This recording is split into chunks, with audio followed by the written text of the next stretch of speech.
Assalamualaikum dan salam sejahtera. Saya ucapkan kepada Dr. Nazmi bin Baharom selaku pensyarah bagi subjek JMJM 3013 Hubungan Manusia dalam Pentadbiran. Saya Azhar bin Ibrahim memegang nombor matrik 276481 akan memulakan pembentangan kami dalam topik yang pertama iaitu pengenalan. Organisasi di dalam sektor awam pada masa kini sering berhadapan dengan pelbagai cabaran sama ada dari dalam organisasi maupun di luar organisasi itu sendiri. Kebanyakan cabaran yang dihadapi mengancam kestabilan sesebuah organisasi yang berpunca daripada individu-individu di dalam organisasi dan seterusnya melibatkan ahli-ahli yang cenderung merosakkan identiti agensi kerajaan. Perkara ini sering bersangkut paut dengan masalah disiplin dan etika kaki tangan awam. Pengabaian kedua-dua faktor ini boleh membuka ruang kepada berlakunya pecah amanah, rasuah, penyalahgunaan kuasa dan penyelewengan.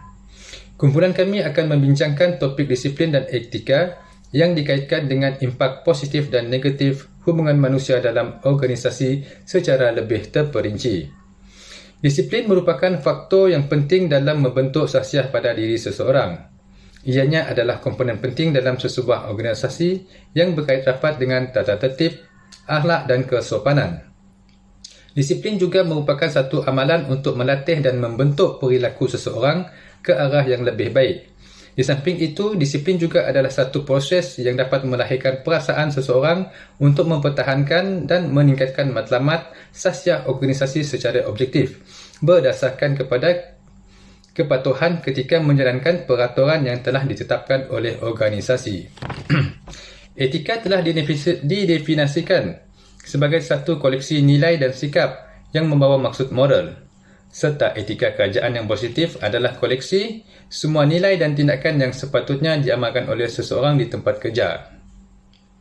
Etika juga dianggap panduan tingkah laku bagi pekerja di dalam sesebuah organisasi. Etika dalam konteks organisasi menyeru kaki tangan awam agar sentiasa memelihara sahsiah diri dengan ciri-ciri seperti berakhlak mulia, teliti dan cekap dalam melaksanakan tugas. Seterusnya, saya akan membentangkan berkenaan dengan topik yang kedua iaitu objektif kajian.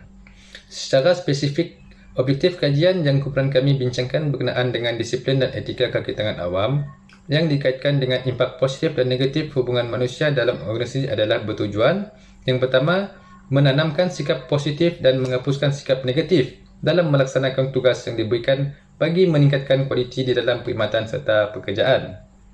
Yang kedua, meningkatkan disiplin dan etika diri untuk menghasilkan perkhidmatan yang cemerlang kepada masyarakat dan organisasi.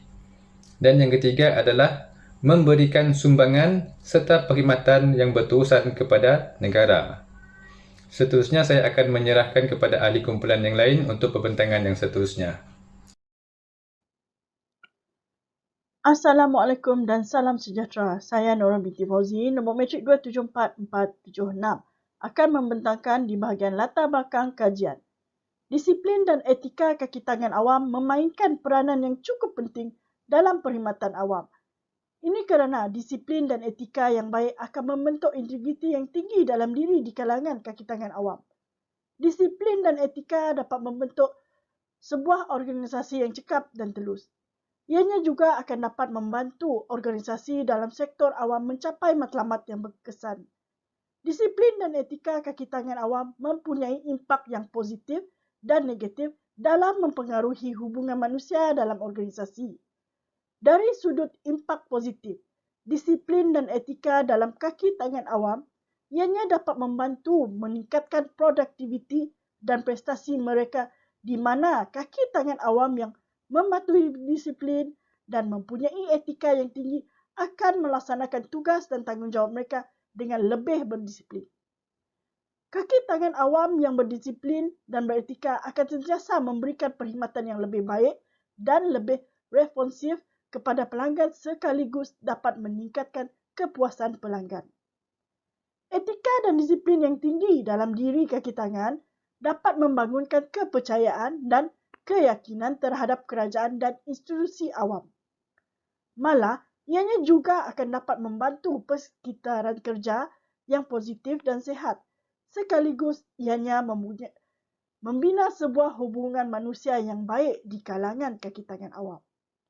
Dari sudut impak negatif pula, ianya dilihat boleh mencetuskan ketegangan dan menimbulkan sikap tidak berpuas hati di kalangan kaki tangan yang tidak beretika serta kaki tangan yang tidak berdisiplin. Malah ianya juga boleh mendatangkan pelbagai masalah seperti rasuah, penyelewengan dan konflik kepentingan peribadi. Pengaruh dari kaki tangan awam yang tidak beretika dan tidak berdisiplin inilah yang telah mencemarkan persekitaran kerja yang sihat sekaligus menjejaskan hubungan dalam organisasi. Justru itu, amat penting untuk memastikan setiap kaki tangan awam mematuhi disiplin dan etika yang tinggi dalam organisasi agar dapat memberi impak yang positif yang lebih besar. Secara tidak langsung, ianya dapat mengurangkan impak yang negatif mungkin akan timbul.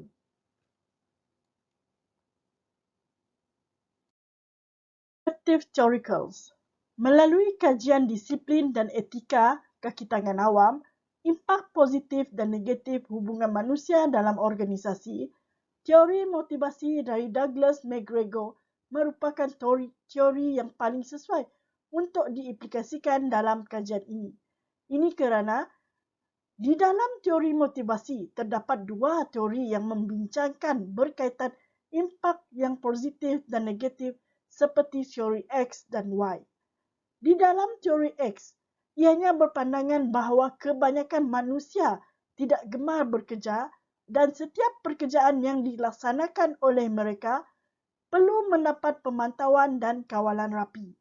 Sementara itu, teori Y pula menekankan manusia boleh bertanggungjawab dan berdikari di tempat kerja. Mengaplikasikan teori X dalam hubungan manusia boleh memberi kesan yang negatif dalam organisasi. Hal ini adalah disebabkan oleh pihak pengurusan atau pegawai atasan tidak mempercayai keupayaan dan integriti pekerja dalam organisasi. Sekaligus ini boleh menyebabkan motivasi dan prestasi pekerja menurun. Malah kaki tangan juga boleh kehilangan keyakinan diri mereka. Manakala penerapan teori Y dalam hubungan manusia boleh memberi impak yang positif dalam organisasi, di mana ia meletakkan kepercayaan dan kebebasan pekerja dalam menjalani atau melaksanakan tugasan yang diberikan dengan baik. Walau bagaimanapun, penerapan teori X dan Y dalam hubungan manusia dalam organisasi boleh memberi impak yang negatif dan positif, namun ianya bergantung kepada cara penerapan organisasi. Oleh itu, sebelum penerapan teori X dan Y dalam organisasi, pihak pengurusan perlu memahami teori yang digunakan serta memastikan teori yang diaplikasikan mengikuti keperluan dan situasi kaki tangan untuk mencapai organisasi dengan cekap dan berkesan. Assalamualaikum dan salam sejahtera. Nama saya Kartini binti Osman Surkano, nombor metrik 276513. Saya akan membentangkan faktor yang menyebabkan tingkah laku yang tidak berdisiplin dan etika dalam sektor awam. Yang pertama adalah kekurangan accountability. Mereka boleh bertindak tanpa hukuman kerana mereka percaya mereka tidak akan bertanggungjawab atas tindakan mereka. Ini kerana kurangnya pengawasan daripada pihak atasan. Manakala yang kedua pula, tingkah laku yang tidak beretika dan tidak berdisiplin ini terjadi kerana campur tangan politik. Apabila pertimbangan politik dibenarkan untuk mempengaruhi perbuatan keputusan dalam sektor awam, memanipulasi organisasi sektor awam seperti agensi penguatkuasaan undang-undang, badan kawal selia atau saluran media untuk memajukan kepentingan politik atau menyekat penentangan. Yang ketiga pula adalah sumber yang tidak mencukupi.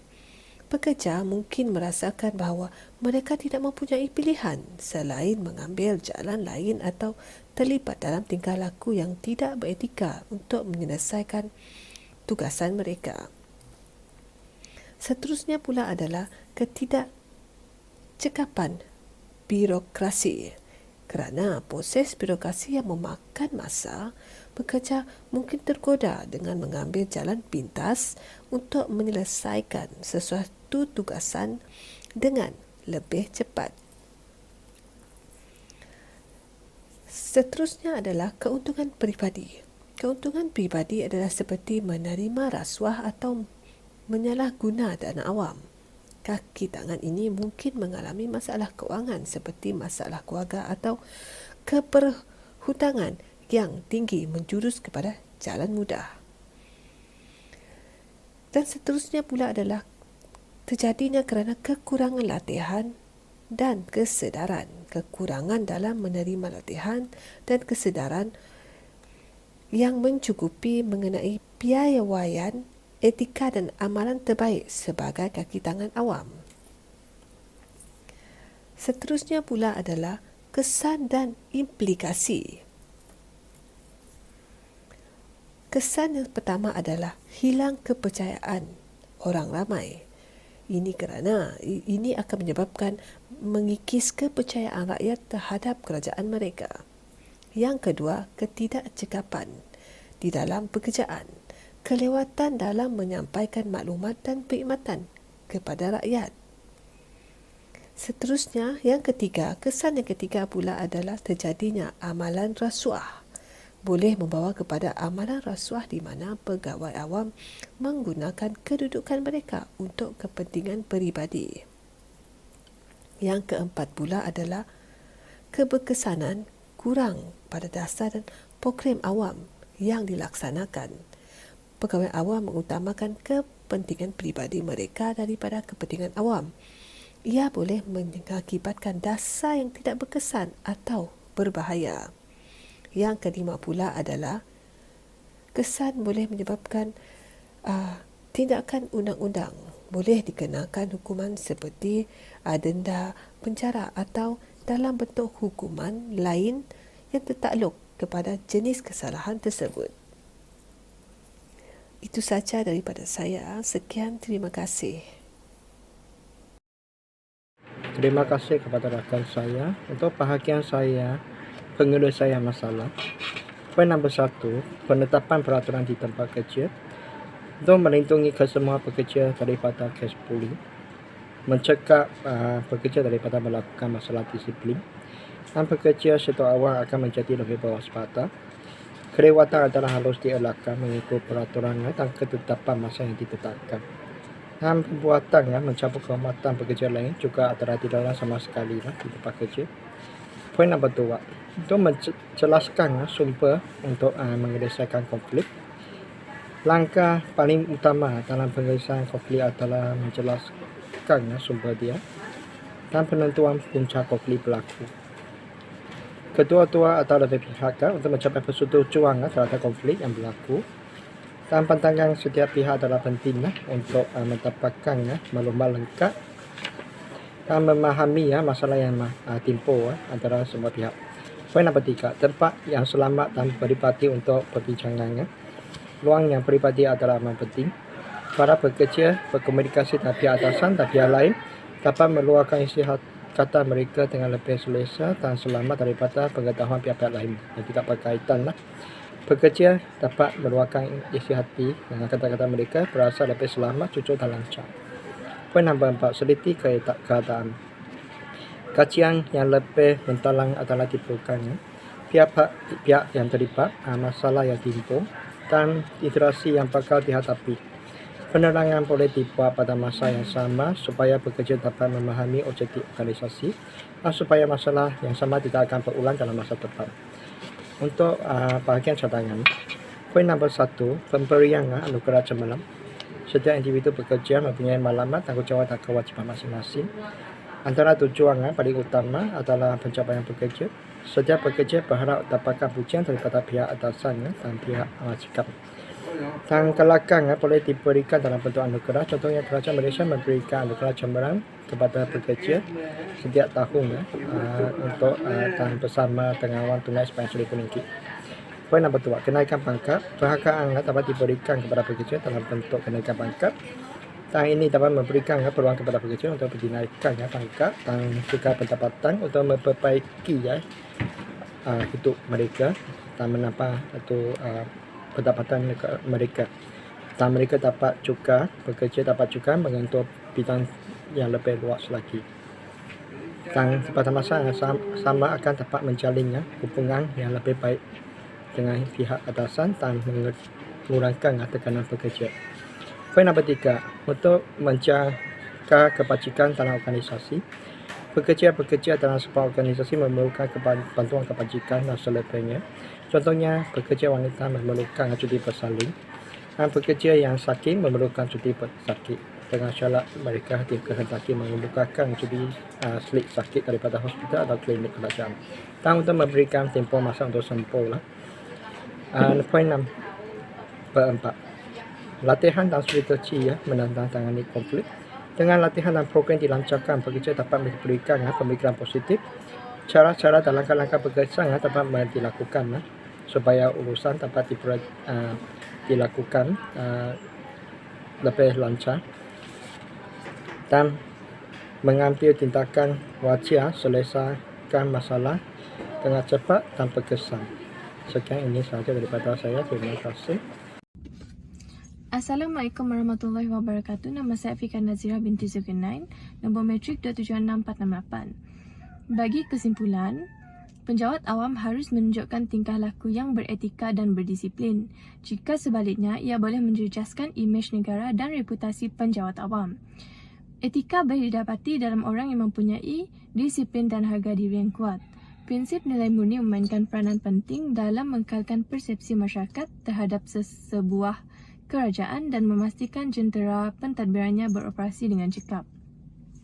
Usaha meningkatkan etika dan disiplin dalam perkhidmatan awam memerlukan komitmen semua pihak yang terlibat termasuk pegawai, kaki tangan dan organisasi itu sendiri. Islam juga menggalakkan manusia berganding bahu dalam membangunkan masyarakat yang bertakwa dan berjaya. Juga dipercayai bahawa pekerja dan majikan harus melayan satu sama lain dengan bermaruah dan menghormati. Kesan positif persekitaran kerja dapat dilihat dengan peningkatan produktiviti pekerja. Beberapa faktor yang boleh membantu meningkatkan suasana kerja adalah termasuk mempunyai hubungan baik dengan pekerja lain dan mendapat sokongan daripada pihak atasan. Membangunkan persekitaran kerja yang kondusif juga sangat penting dalam setiap organisasi. Kajian ini telah menekankan kepentingan disiplin dan etika sebagai kaki tangan awam dalam sesebuah organisasi. Itu saja daripada kumpulan kami. Sekian, terima kasih.